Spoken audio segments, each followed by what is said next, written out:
Time to musk up. Wow. All right, what's going on YouTube?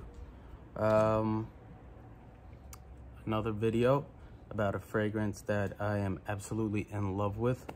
It was an instant, well, it's an older fragrance, and obviously you know because of the title, but I don't know, it never sang to me, I don't know. And recently I ended up getting a 10 ml bottle of a 1989 Dior Fahrenheit. As soon as it hit my skin, I don't know what it was, what happened, I was like, I need a bottle of this right away. And I started looking online, and I ended up finding a bottle, brand new, sealed, 100 ml. Probably would have liked to pay a little bit less, but that's okay. For a vintage that is brand new sealed, I will pay more than obviously a used one or lightly used. I think it makes a huge difference on how the fragrance was kept. And so here it is here. I mean, look at that, it's brand spanking new. Even the spray or crimp cover is still on. I've seen some older bottles and it's stuck. And as you know, on the 89 there is 5 numbers or letters to the batch code, and you have to look for the Burning Planet box, and there's a address that they had at first and then it changed. So there's some of the ways you can tell, but the easiest way on these is the batch. Raiders of the Lost Scent, you can look it up and they'll go into, oh my god, and they go into detail with Dior's and how you can figure them out. But I want to make this a little laid back, and fortunate enough that my friend went to Mexico and he brought me a couple of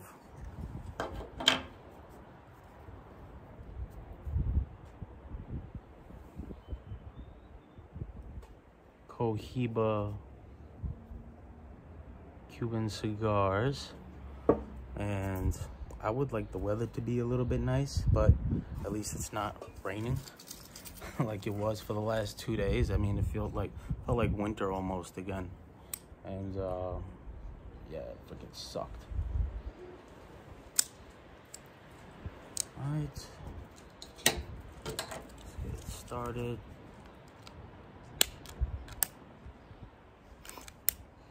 Let's do the magic of editing.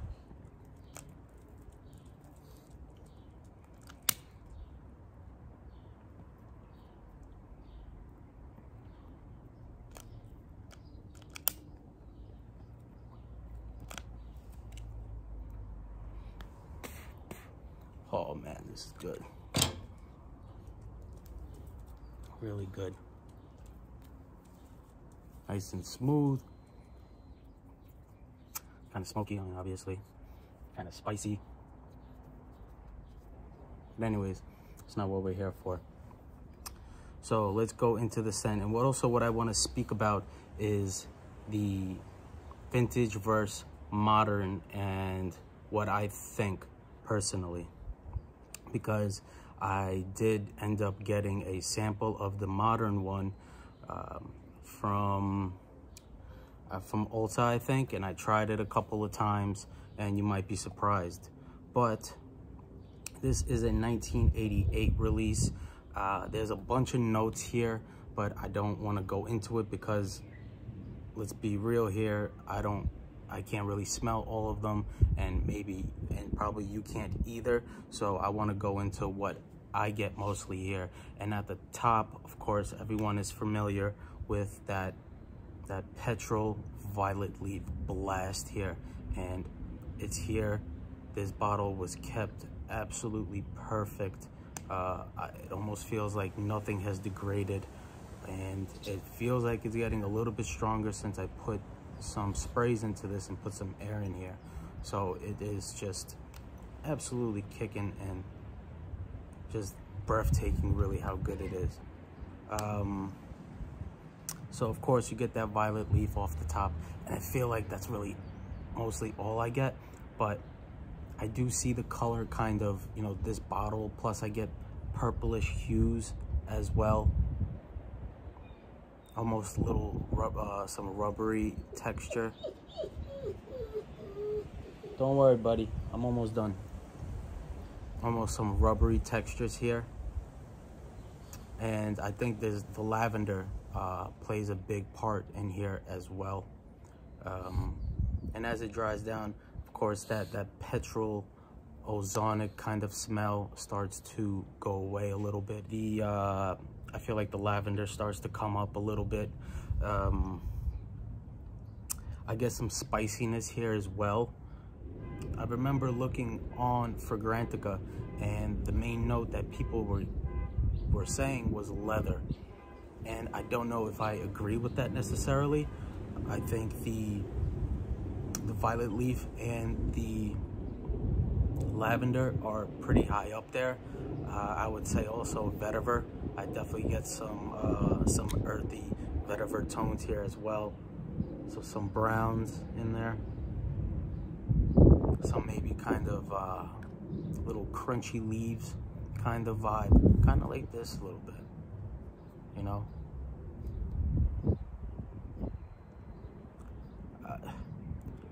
I mean, you know how good this is? Patrick from Senesalt. I mean, this stuff made him go down a jungle gym slide. That's how happy he was wearing this. That's how good it is. It's amazing that this was released in '88, and to this day, I don't think we've really gotten any compositions that have just taken off so large that it's created a trend. I mean, you could say Aventus, but I don't think it has the same impact or a smell of something like this, because we're talking about a fruity top with a patchouli kind of sheeper base in that one. So although it's definitely unique, especially in 2010, but I think this is definitely did something else. Another thing, it's very woody too, so I'd say this is a violet leaf kind of lavender, woody, musky, leathery fragrance. I don't know if this is classified possibly as a fougere. I think Tonka is credited here, so this might be considered a fougere. I'm not positive. Absolutely amazing. But now, this is the thing I really want to talk about here. And the main thing I want to talk about is this bottle worth it? Is it worth looking for an older batch of Fahrenheit? Now, I remember there's a story where in the early 2000s, the fragrance was reformulated, and I think a lot of brands were doing a lot of scrambling at the time to make new formulas because of some of the limitations on like oak moss and probably some other notes as well. And I think there was an issue with this composition. And so it was, you know, so they ran to reformulate this stuff and put it back on the market. And around that time, from about 2000, I think it is, to like 2010 or maybe 12, this was not as petrol like the way people knew it for. But then Francois Demachet reformulated this again, and obviously new things are always being discovered. A new material was made to replicate that petrol kind of strong smell at the top that you get from the vintage, and they, in my opinion, from the modern one I tried, it is almost identical here. There are some differences, little smidge differences at the top. Some of the a little bit more bigger differences I think are in the base. I think the petrol is And I'm talking about probably like, I don't know, 1% of a difference, just like all together, maybe 2. That's how small it was. And I was really surprised when I smelt it. Although, believe me, I'm still happy with this, without a doubt. I do prefer that smell, the vintage one to the modern one. But it is so minuscule that it is not worth paying for an 89 bottle. Now, it smells great right now, but I don't know if this bottle will grow old with me. You know, will it make it another 10, 15, 20 years? I don't know. But obviously, you'll be able to purchase a 2020 batch, and that thing will make it through, you know, your whole lifetime. Hopefully, you live to a, you know, to your hundreds or whatever. And so, just a little bit of petrol, a little bit less petrol vibe you get at the top, and I think the base is probably a smidge not as thick. So that's the thing.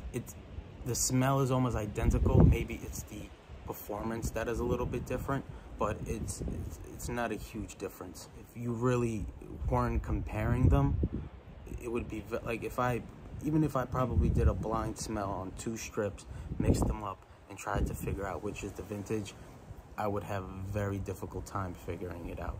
And like I said, although I do like this more, the differences are minuscule to pay almost double what you would from a modern bottle. And I think people that are looking to get Fahrenheit, grab the 2016 and up to be safe on this beauty here, and enjoy it and wear it, and do not worry about it. Don't think that you're missing out on anything. And that, but of course, this is my opinion, but I was really surprised about how close it was.